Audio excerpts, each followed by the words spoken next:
I'm Tim Brown. I'm the co-founder and current CEO of Tradewater, and I'm here with Kirsten Dueck, who's about to take the reins from me.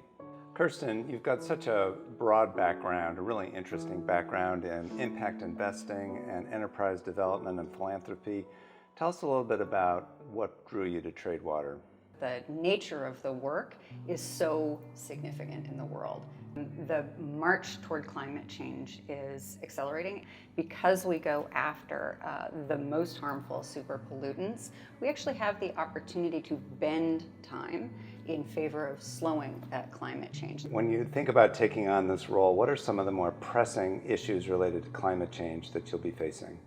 I think we've done an incredible job at raising the alarm on the challenges and the urgency of climate work.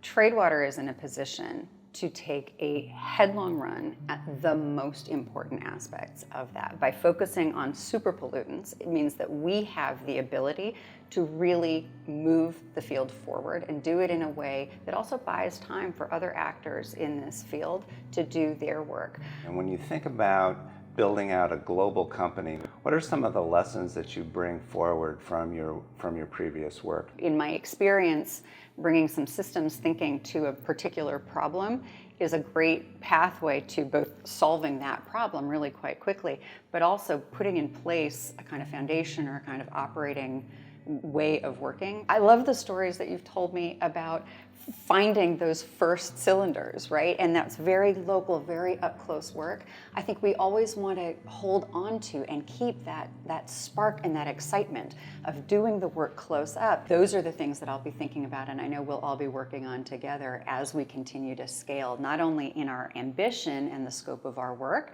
but in the size and distribution of our team. So when you think about leadership here at Tradewater, we've got kind of two levels of that. One is inwardly, like how do you lead an organization that's really growing?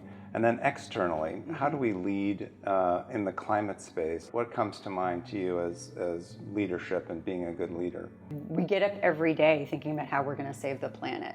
That's a tall order. And yet, if we always proceed like our house is on fire, it's possible to make bad decisions. But this is both a short game and a long game. As you and I have been talking about all week, it is simultaneously a sprint and a marathon. The work that Tradewater does by taking the most direct and effective and shortest route to mitigating climate change by focusing on those most insidious, harmful super pollutants, that's the sprint. And I think that's what sometimes gets lost in the big conceptual conversations, global conversations about how will we tackle climate issues. The fact that something can be done that is immediate and measurable and that we can do every day beginning right now is so important, and so important for proving out, not just for doing the work, but also proving out that the work can be done and shining a light and leading the way for others working in this space.